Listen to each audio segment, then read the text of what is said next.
Adventurous audio. From idea to ear, we make audio an adventure.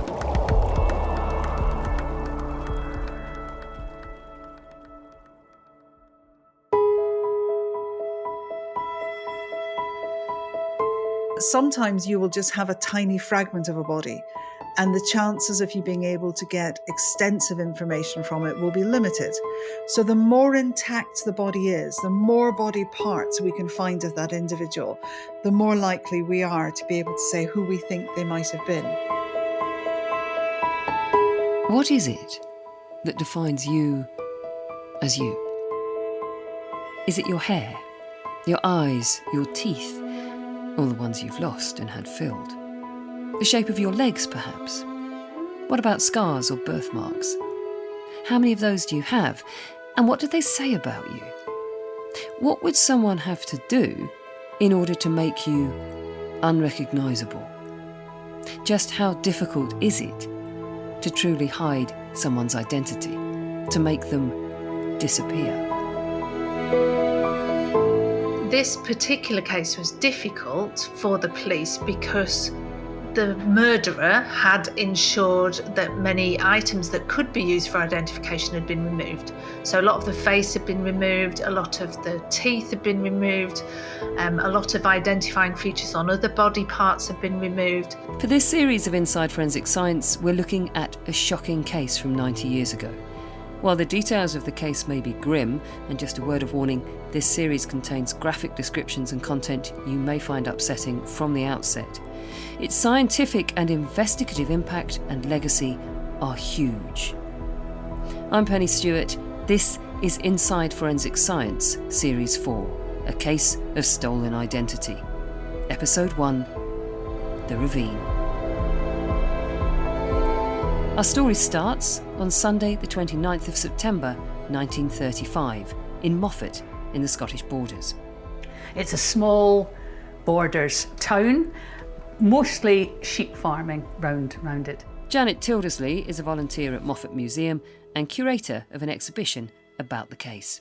At the time, 1935, Moffat, the main road up to Glasgow would go up what is now the M74. That's the main road to Glasgow. But the main road to Edinburgh, you would go through Moffat and you'd go up what's now called the Beef Tub Road. So this is the main road from the south, on the west side of the country, up to Edinburgh. And that's where this happened. So you go through Moffat, which is a small town with a very, very wide high street, and you start to climb. So you can see how steep it is, really. It falls away, quite a deep valley. And this is the road that runs into what's called the Devil's Beef Tub. But we're almost at Garden Home Lynn now. The road was straightened in the 1980s, and the bridge was removed. So we're going to try and stop just here. We want to be on that side of the road there. This is where it happened. So this is where the bridge was. You do get a sense of the height, don't you?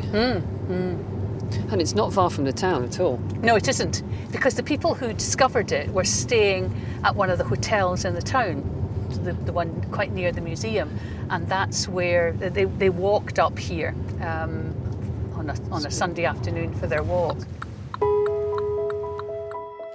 The people taking that Sunday afternoon walk out of the town were Susie Johnson and her mother.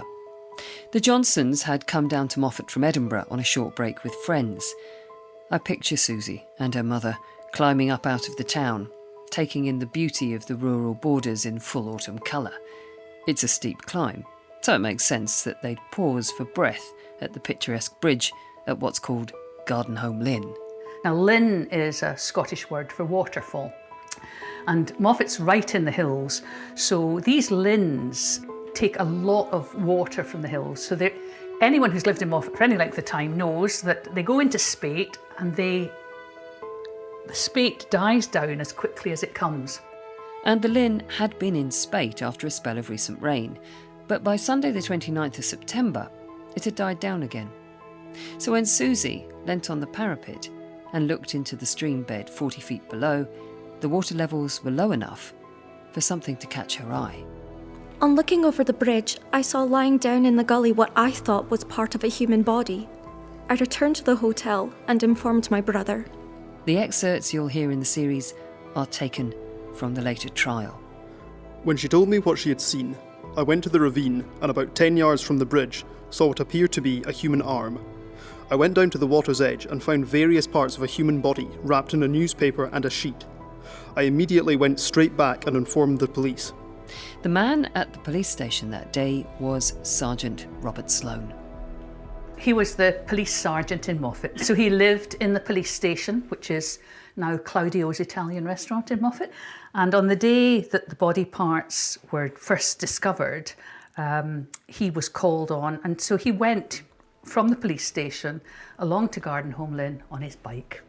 That's what he did. So his bike and his notebook. None of this blue lights flashing, police tape. He turned up, and obviously the scene that he encountered would be absolutely ghastly. On 29th of September 1935, I went with Mr. Johnson to Gardenholme Lynn Bridge, and on looking over, saw some human remains. I went down to where they were lying. They were about 6 feet downstream from the base of the bridge. I found 4 bundles, 2 heads, a thigh bone, and 2 arms. The top of the fingers and top of the thumbs were missing, and there was also several pieces of flesh and skin lying loose. He fought in the First World War. Not that he had seen it all before, but he had seen things before. So he wasn't quite so upended as he would have been if that had happened. And what he did when he arrived at the scene was just really calmly take control. I sent for the inspector and helped him to remove the remains to the mortuary at Moffat Cemetery. Was the first bundle wrapped in this blouse? Yes, that contained 2 upper arms and 4 pieces of flesh. And did you find another bundle wrapped in this pillow slip? Yes, that contained 2 arm bones, 2 thigh bones, 2 lower leg bones, and 9 pieces of flesh. Did you find a third bundle wrapped in part of a cotton sheet? Yes, that contained 17 pieces of flesh. And was the fourth bundle also wrapped in a piece of cotton sheet? Yes, that contained the chest portion of a human trunk and the lower portions of 2 legs, the feet of which were protruding from the sheet as it was bundled up. Tied up with what appeared to be the hem of the cotton sheet. In the sheet there were also some cotton wool. Among the bundles, did you find some newspaper? Yes. Is that part of the Sunday Graphic and News, dated 15th September 1935, bearing a serial number 1067? Yes, I found that in the first bundle. Were there portions of a Daily Herald and portions of a Sunday Chronicle? Yes, they were in the third bundle. You get a real sense by actually physically coming here how much of a challenge it would have been, because it is steep. You're going to be, you get that sense of them having to clamber down the sides of the ravine and then just a horror. Absolutely really. Ghastly. Absolutely, yeah. Such a difficult. I mean, even if this scene were now, you'd realise how difficult it would be to control and manage. Yes. And no idea what you were dealing with. No idea what it was you had to manage. How far are these? Where are these parts? And how many? And, how many? You're coming across just a scene of some horror, really. So when a body part is found, it's about getting the search teams out quickly. Sue Black is Professor of Anatomy and Forensic Anthropology and President of St John's College, Oxford. And especially when you have a body that is found beside a fast-flowing river, because the body will have gone in somewhere, and wherever you find a part, then you know you've got a start and an end for that one piece of the body. But because it's a moving water, of course, you don't know where the furthest away part is. So you need to go downstream. You need to be able to search the whole riverbed. So search teams are the first thing to get out, because you want to recover as much information as possible. The more information you have, the more likely you are to be able to get answers to all the questions that you're looking for. The first thing they will ask is it human? And with this case, I believe the first thing that was seen was a hand and a forearm sticking out of the water. There are very few animals where a hand would ever be confused with a human. Now, it's not true if it's decomposed, because, it's not the first time we have actually found a monkey limb, for example, and monkey limbs can look very, very similar, as you'd expect, to humans, but so can a seal flipper. So a seal flipper, when it's decomposed, can look very like a human forelimb. So the question is always, is it human? And if it's human, how long has it been dead? Because if we're digging a hole in the ground and we dig down and we find a skeleton and it's wearing a pair of Roman hobnail boots, the chances of it being of any forensic relevance at all is close to zero, let's be honest. So we don't want to expend forensic expertise on something that is archaeological. We want to give that to the specialists who are the archaeologists. So is it human? How long has the individual been dead? How many people have we got? Because just because we find one head, we might not have to stop looking. Certainly if we find 3 arms, we know that there's more than one person. So how many people? We call it an MNI, a minimum number of individuals. Once we know what our minimum number of individuals are, then it's who were they? Who were they in life? And it comes down to identification at that point. It's almost a precipitous fall down into that gully. That's going to present huge health and safety difficulties to whoever we're going to have dealing with the scene. Then you've got the actual sort of body recovery aspect of that scene. How are you physically going to go about recovering those bodies? That's a hugely complicated part of this. Graham Strong is a forensic operations lead with the Scottish Police Authority Forensic Services. Are we dealing with one body or two? We have two heads, but that gives you a minimum. You're starting to consider some of the forensic disciplines that you might have involved in this. So you would have biology, potentially chemistry if there are footwear marks, because the soil underneath looks like something that you might be able to find footwear marks in. You would have almost certainly anthropologists involved in the body recovery process. But then you look at Police Scotland's own processes that they have in place, such as DVI, the Disaster Victim Identification process, which is specifically there to help us recover bodies from difficult to reach and inaccessible places in a safe way, but also to recover bodies and body parts in such a way as we maximise the evidence that we can gain from that, but also maximise the dignity for the deceased, which is something that perhaps we don't talk about enough, and also make sure that those body parts that are as yet unattributed to one person or another, or to who knows how many victims that there might be at that point, they are recovered in such a way as they can be properly attributed later on. Looking at that scene, there's a number of different parts to that, and that's just dealing with that scene. The way the search was dealt with in 1935 was what I would class as haphazard. Sergeant Dr Lorna Dennison-Wilkins has a PhD from the Leverhulme Research Centre for Forensic Science at the University of Dundee for her research that built on her experiences of body recoveries in water on the Police Specialist Search Unit. Now, the process would be that the scene would be immediately cordoned off, so nobody would be allowed to enter the scene to contaminate it. That would be a really obvious first response from the initial responding officers. We'd also think wider than the initial scene, and because there's water involved, we would think that there may be evidence downstream, and we may want to consider making sure that we can seal off those areas as well. There are basic principles that we work to in crime scenes, and the first of those is that we will secure the scene, preserve the scene, and record the scene in that order. And in terms of recording the scene, we would be looking to carry out digital photography, which clearly wasn't available to the police at the time. But we would be looking to take huge numbers of photographs from every conceivable angle. In terms of other ways of recording the scene, we might be looking for drone footage, we might be looking for images like you might get from Google Earth to be able to set a scene, so that when it does go to court, it's made really easy for a juror to be able to see, that's where that body part was found. And they can see on the map that, this is taken from quite a considerable distance away. In addition to that, we might, in some cases, ask colleagues from the Roads Policing Unit to come along and to carry out laser scanning of the locus. That can sometimes be important where the topographical features are of particular interest.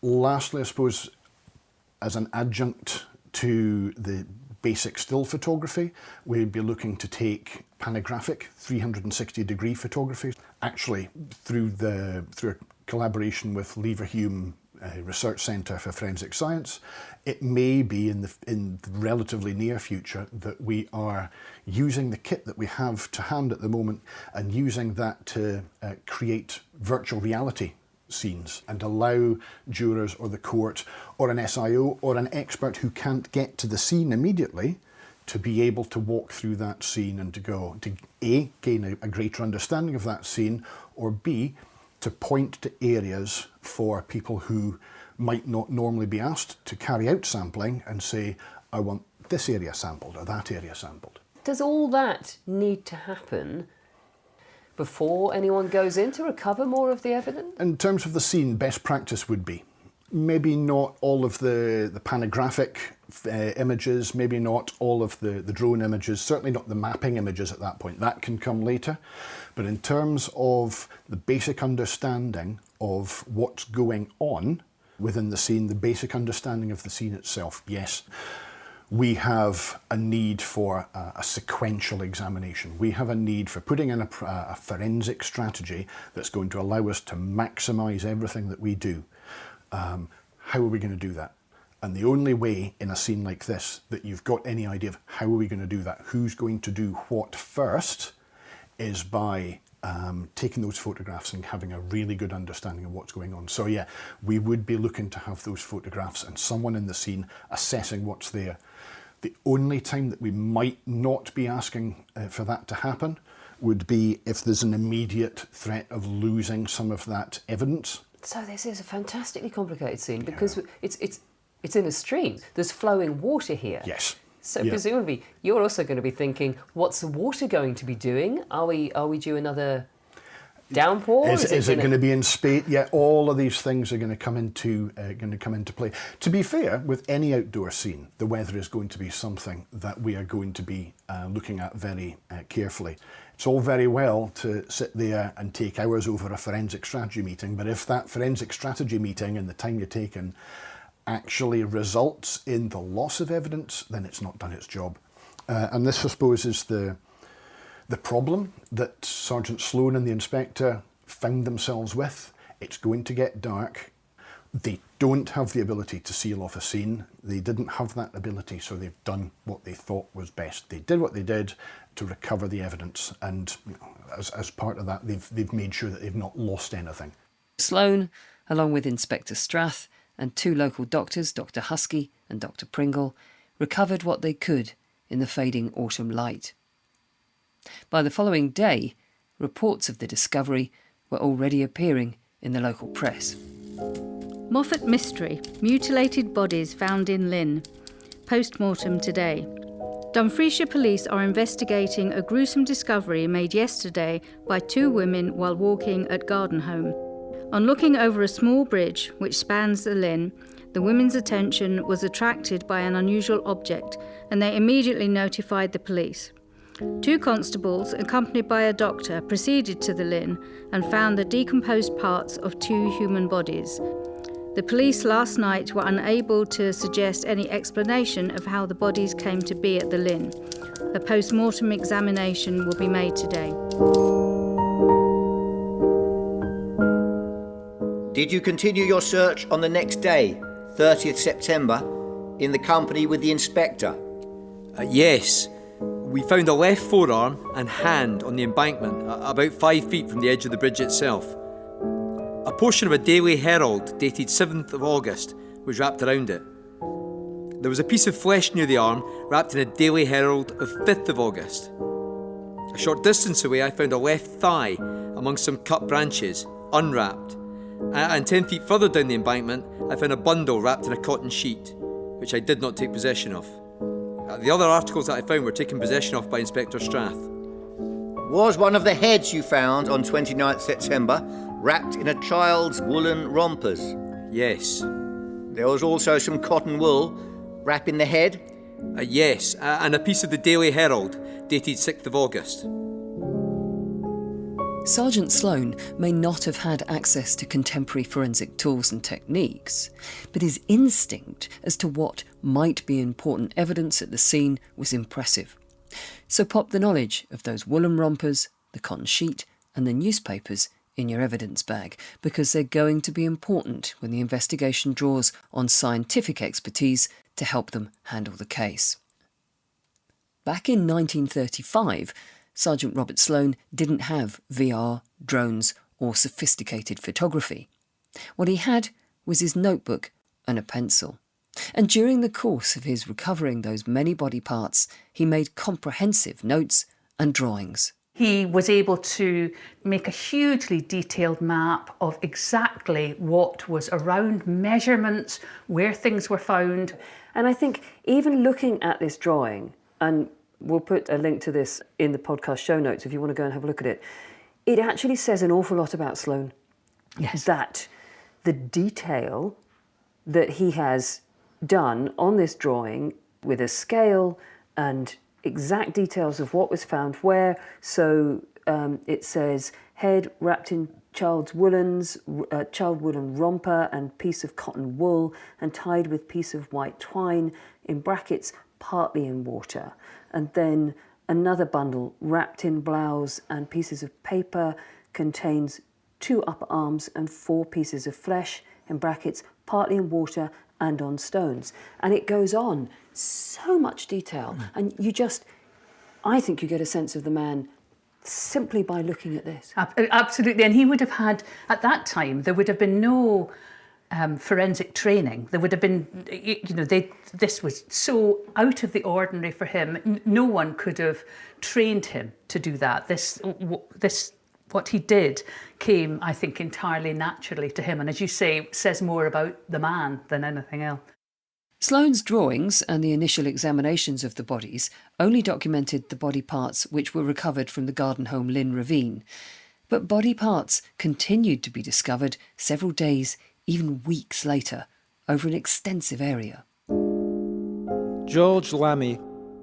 I am a farmer at Gardenholme Farm. On 2nd October 1935, about 3 in the afternoon, I was walking near the manure heap at my farm near the burn that runs down from Gardenholme Bridge, about 500 yards above. I looked into the burn and saw a piece of flesh. I took the piece of flesh to the police. Robert Sharp. I am a roadman employed by the Dumfriesshire County Council. On 28th of October 1935, about 3 o'clock in the afternoon, I was walking along the road from Johnston Bridge to Lockerbie, both at the side of the road and over the embankment. And I saw on the far side of the embankment, which is about 3 feet high, a parcel wrapped in newspaper. It was lying between the bank and a stone wall. You could not see it from the road. I opened it and found it contained a left human foot.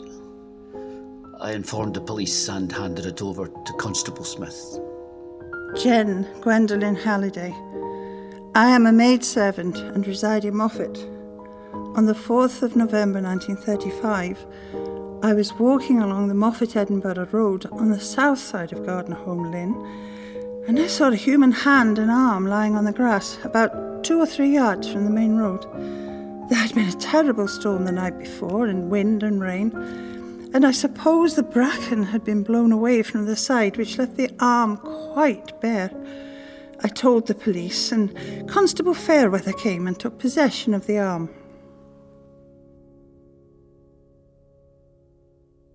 As we know from the case, actually, I think some body parts were found miles away. Like some 9 miles away. 9 miles away, I think, if I remember correctly. So how do you define a scene site when you've got things that are turning up that far away? That sounds like a massive headache. Thankfully, that's not normally something that the forensic services would have to do. That is something that sits very much with the senior investigating officer.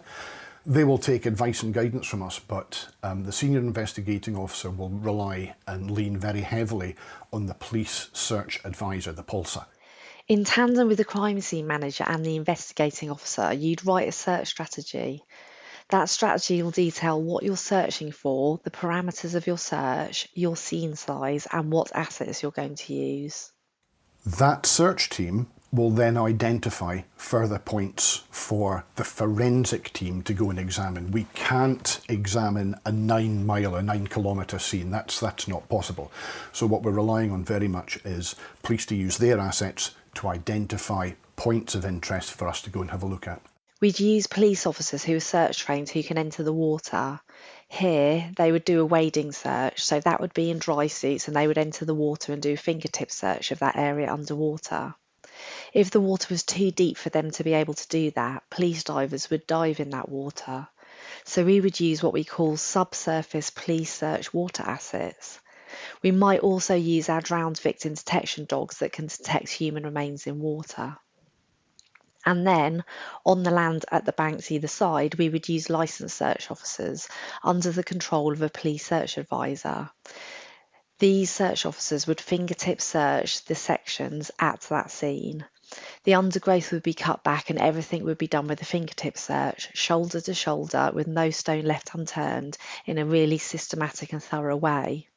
We'd then widen that search out from the nucleus, if you like. So we would have our initial scene and then we would widen our search out with part of our approach including water search downriver and targeting places where we think there's most likelihood of finding evidence or human remains. But how do you target that search? Lorna Dennison-Wilkins has been gathering and analysing data about how bodies behave in water, so we have a more systematic and scientific approach to victim search and recovery. What I've found so far with regard to my research is that the variables that will determine whether a body or human remains move or not are generally based around buoyancy. So if that body or that body part is wrapped in something or unwrapped, we can work out whether it might sink or float. You determine the buoyancy of that body or those human remains, and then you look at the environment to work out where they might travel to or not, depending on what their buoyancy is. The main things that affect the buoyancy of an individual or human remains are physiological makeup, so how our bodies are made up, and clothing and wrapping. So more specifically, that will be our bone density, muscle mass and fat that we have on us. So generally as we age, we become slightly more buoyant and we might be more likely to float. And then when we're younger, we might be less likely to float, so we'll potentially sink a bit more. And then there's also the factor of clothing or wrapping. Different materials and fabrics, the amount of clothing and the type of footwear make a difference to the buoyancy of an individual body in water. If we're looking at human remains that have been disarticulated, cut up into pieces like in this case, we'd be looking at the wrapping, how the remains have been wrapped, how tightly they've been wrapped and what material they might have been wrapped in, and then this is likely to make a difference as well. The research enables us to prioritise search areas and also determine what assets or type of search resources we should be using. We quite often overlap our search resources and use different approaches in one area to maximise our chances of success. For example, if we think that our human remains, our body or our evidence might be floating, we might use drones these days to get an aerial search. We might also use bank searching, the police helicopter if they're available and nearby, or boats with search personnel in. If we think that what we're looking for is under the surface, or we think that our evidence has sunk, we will then use subsurface water assets. At a given point or in the time frame, if you like, that might then change. So if those human remains or that body becomes buoyant and is more likely to come to the surface, we might then alter our approach again. So it's a highly complex web of response from a search perspective that we pull together, overlapping of all our work in different areas to make sure that we're doubly or triply checking the areas, being as thorough as we can and reviewing it as we go. The body parts recovered on that first day were taken to the mortuary in Moffat, just down the hill from Gardenholme Linn. And just as you come to it, you'll see, just as we pass the gate, you'll see a little house. That little house there. Now that's where the cemetery keeper lived in the upper floor of the house, and in the bottom floor was the mortuary. back in the day. And that's where, when the body parts were discovered, they were taken to the mortuary here and held for about 48 hours. The local doctors came and had a look at them first of all, and then the experts from Edinburgh were brought down. But such was the stench from the bodies that they had to rehouse the cemetery keeper and his family for about a week. Parcel by parcel, the badly decomposing body parts were carefully unwrapped, their contents noted by Sergeant Sloan, and the various wrappings they came from carefully preserved. The various parts of newspapers found being in a wet condition were carefully laid aside, as were the various pieces of cotton sheet, lady's blouse, child's woolen romper or knickers. He took the bits of newspaper, bits of children's clothes, and took them back to the police station where he worked on them. And both the newspapers and the children's clothes proved absolutely key in the investigation. Sloan never talked about this. His son remembers the children's romper suit after it had been washed, hanging on the coal house door. And he can remember seeing that, but he doesn't remember any discussion about it at all. And in fact, Sloan died not long afterwards. He died in 1940, quite young, really. And he didn't have a very successful time afterwards. He'd got a lot of attention for this. There was quite a lot of resentment, I think, from other people in the police. But he never talked about the case to his family. The various parts of newspapers found were portions of Daily Herald, dated 5th, 6th, 7th and 31st of August and 2nd September. The Sunday Graphic and Sunday News, dated 15th of September 1935, serial number 1067, and Sunday Chronicle, dated 26th of May and 8th of September 1935. With the latest dated newspaper being the 15th of September, the body parts couldn't have been deposited more than 2 weeks before they were found on the 29th of September. Practically the whole of 2 bodies have now been found in a considerable number of separate parcels. From my inquiries, I gathered that every portion of flesh found was white and bloodless. As the body parts started to mount up, speculation grew as to who they belonged to. I gather also, from inquiries which I made at the police office this evening, that the theory of a medical student's prank has not been considered.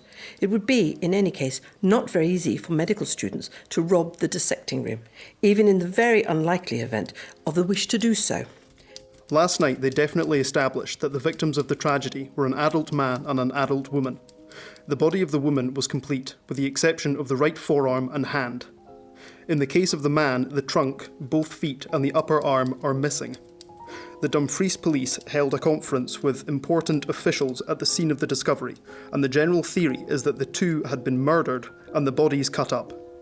The mutilation appeared to have been carried out in the most deliberate manner, and the method of removing all trace as far as possible of identity of the victims was so remarkable as to lend colour to the view that either rings upon the fingers had been stolen, or that there was a fear that fingerprints of the dead couple might be taken.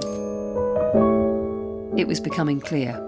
Whoever did this had gone to extraordinary lengths to remove anything which might identify their victims.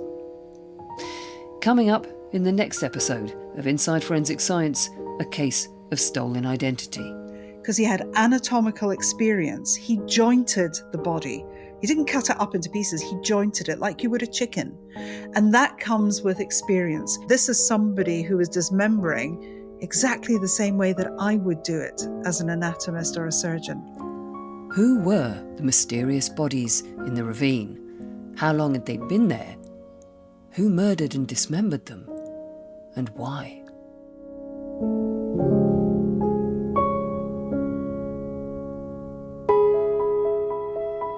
In episode 1 of Inside Forensic Science, a case of stolen identity, the experts were Professor Sue Black, Janet Tildersley, Graham Strong and Lorna Dennison-Wilkins.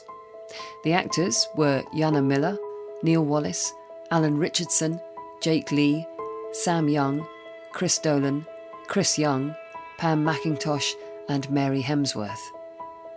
Inside Forensic Science is written and narrated by me, Penny Stewart. The story consultants and researchers are Heather Duran and Clara Morris. The sound mix is by Steve Bull. Inside Forensic Science is an Adventurous audio production for the Leverhulme Research Centre for Forensic Science at the University of Dundee and is funded by the Leverhulme Trust.